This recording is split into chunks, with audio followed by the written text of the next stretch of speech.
अस्सलाम वालेकुम नाज़रीन किराम, सलामी टीवी इंडिया के हम खबरों में आप सभी का इस्तकबाल है। अमेरिका के 47वें सदर की शक्ल में हल्फ लेने के बाद डोनाल्ड ट्रंप एक्शन मोड में दिखाई दे रहे हैं।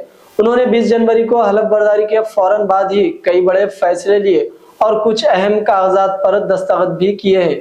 इस दरमियान उन्होंने अपने पुराने दुश्मनों से बदला लेना भी शुरू कर दिया है। मौसूला इत्तलात के मुताबिक 51 अमेरिकी अफसरान के खिलाफ कार्रवाई हुई है और इन सभी का ताल्लुक एक खास केस से रहा है। दरअसल साबिका सदर जो बाइडन के बेटे हंटर बाइडन के केस में मदद करने वाले अफसरान के खिलाफ कार्रवाई हो चुकी है। इस कार्रवाई के बाद कहा जाने लगा है कि ट्रंप किसी भी तरह से अपने दुश्मनों को माफ करने का इरादा नहीं रखते हैं।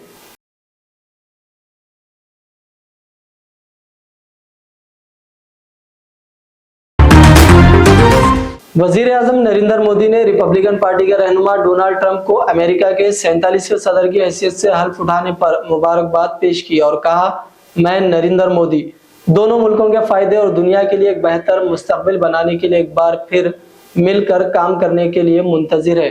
वजीर आजम नरेंद्र मोदी ने सोशल मीडिया प्लेटफॉर्म एक्स पर एक पोस्ट में कहा, प्यारे दोस्त डोनाल्ड ट्रंप को अमेरिका के 47वें सदर के तौर पर तारीखी हलफ बर्दारी पर मुबारकबाद। मैं अपने दोनों मुल्कों के फायदे और दुनिया के लिए एक बेहतर मुस्तकबिल बनाने के लिए एक बार फिर मिलकर काम करने का मुंतजिर हूँ। आपकी कामयाब मुद्दत के लिए नेक ख्वाहिशात।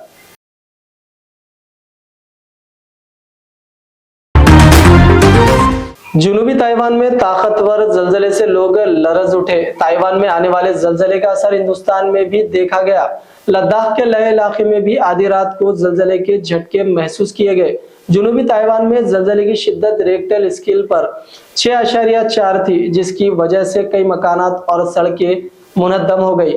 दर्जनों अफराद जख्मी हुए हैं। ताइपा टाइम्स ने वजारत सेहत और बहबूद के ताज़ा तरीन एदाद व शुमार का हवाला देते हुए कुल 26 अफराद के जख्मी होने की इत्तला दी है। उन्हें सुबह अस्पताल भेज दिया गया है। जल्जले का मरकज सेसिंग विलेज, दापू टाउनशिप, चियाई काउंटी में था। सेंसेक गांव में बड़े पैमाने पर नुकसान हुआ है। गांव में दाखिल होने वाले रास्ते बंद कर दिए गए हैं।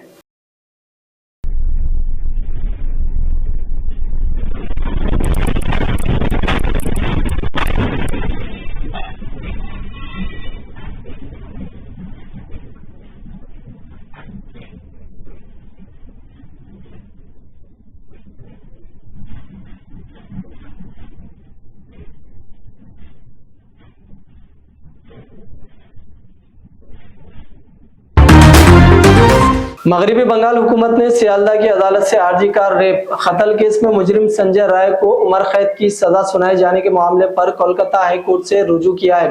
हुकूमत ने मुतालिबा किया है कि मुजरिम संजय राय को उम्र कैद की बजाय सजाए मौत दी जाए।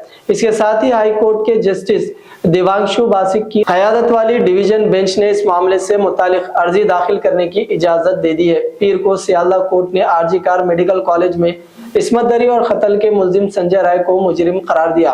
अदालत ने संजय को उम्र कैद की सजा सुनाई थी, जिसके फौरन बाद रियासत की वजीर आला ममता बनर्जी ने अदालत के फैसले पर नाराजगी का इजहार किया। ममता ने कहा कि वो ट्रायल कोर्ट के फैसले से मुतमईन नहीं है, इसलिए वो मुजरिम संजय राय के लिए सजाए मौत का मुतालिबा करेंगी।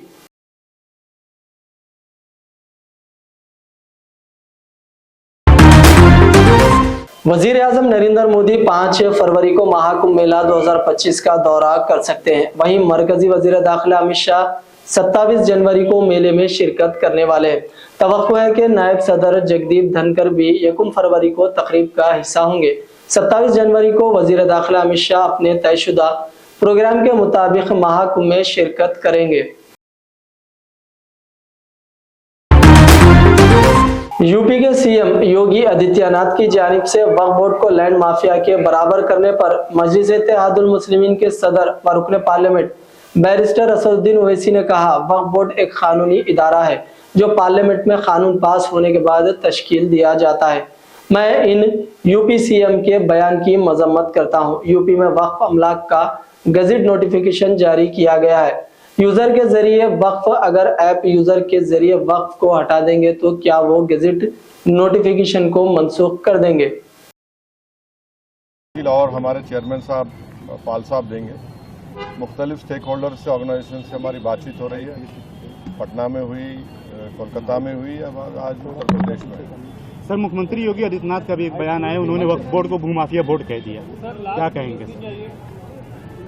एक पार्लियामेंट के कानून के तहत वक्फ बोर्ड बनता है, स्टैट्यूटरी बॉडी है, उसके ताल्लुक से एक संवैधानिक पोस्ट पर रहकर इस तरह की वाहियात बात वो करते हैं, तो वो मैं उसका कंडेम करता हूँ। और वो क्यों कह रहे हैं? इसलिए कह रहे हैं कि वो नफरत की फिजा जो है मुसलमानों के खिलाफ उसको और फैलाना चाहते हैं। जब उत्तर प्रदेश में जितनी वक्फ की प्रॉपर्टीज़ हैं उसको सरकार के ऑफिसर खुद सर्वे करते हैं, और सर्वे करने के बाद जब रिपोर्ट लिखते हैं चीफ सेक्रेटरी को, तो सरकार उन प्रॉपर्टीज़ को गज़ेट इशू करके कहती है कि वक्फ की प्रॉपर्टी है। तो वो कैसे इस तरह की बात करते हैं? तो सिर्फ और सिर्फ नफरत फैलाना इनका काम है, और वही काम कर रहे हैं। सर, मीडिया रिपोर्ट्स में ये बात आई है कि उत्तर प्रदेश सरकार ने अभी ये बात कही यहाँ पर IAS के थ्रू कि 80% के आसपास जो वक्फ की संपत्तियां हैं वो सरकार की संपत्ति है। सुनिए, अभी हम जवाब दिए हैं, जितने भी वक्फ प्रॉपर्टीज उत्तर प्रदेश में है उसका गज़ेट नोटिफिकेशन किसने इशू किया? आपने तो इशू नहीं किया, हमने तो इशू नहीं किया, सरकार ने इशू किया। अब सरकार अब इशू कर रही है तो फिर वो बताए कैसा वो गलत हो रहा है। सरकार ही खुद इशू कर रही है और सरकार के इशू के ऊपर गज़ेट होता है। और उत्तर प्रदेश में 95% वक्फ प्रॉपर्टीज जो है वक्फ बाय यूजर है। अब ये जो बिल आया है, इस बिल में वक्फ बाय यूजर को आप निकालेंगे तो फिर उन प्रॉपर्टीज का स्टेटस क्या होगा बताइए? सर, ये आखिरी बैठक थी कहीं ना कहीं। इंच की जमीन हम वापस लेंगे, इसका क्या आशय है? वो इंच की जमीन कहाँ है? वो तो गज़ेट नोटिफिकेशन सरकार का इशू है, उस गज़ेट नोटिफिकेशन कैंसिल करेंगे क्या? वो कौन सा कहाँ पर है?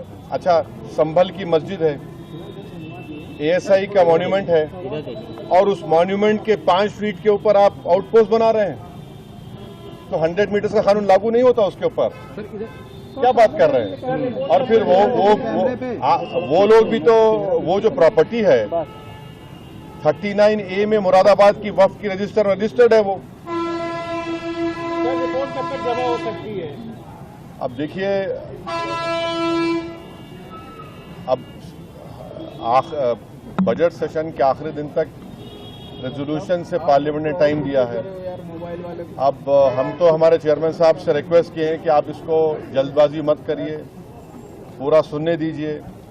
और हम कश्मीर के नुमाइंदों को नहीं सुने हैं, बड़े बड़े प्रदेश से गए हैं या वहाँ के लोग आए हैं, तो हम उम्मीद करते हैं कि जल्दबाजी में कोई फैसला सरकार और हमारे चेयरमैन साहब ना लें। हम तो हमसे रिक्वेस्ट उनसे करेंगे। 24 तो 25 तारीख को इसको कंक्लूड कर देंगे, जो मेंबर्स उनकी रिपोर्ट है 31 को पेश भी कर देंगे, तो वक्त जो टाइम बाउंड देखिए वो 24-25 को मीटिंग है, मगर मैं प्रियम्प्ट नहीं कर सकता क्या होगा बोलने के लिए।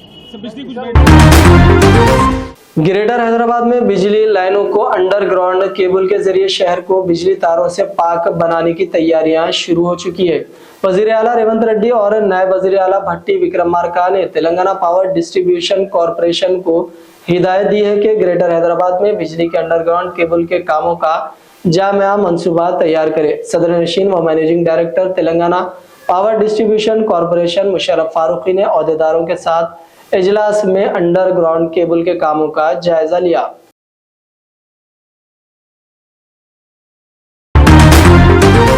तो नाज़रीन किराम, ये थी सलामी टीवी इंडिया की अहम खबरें। दीजिए आपके दोस्त अजहर खान को इजाजत। अल्लाह हाफिज।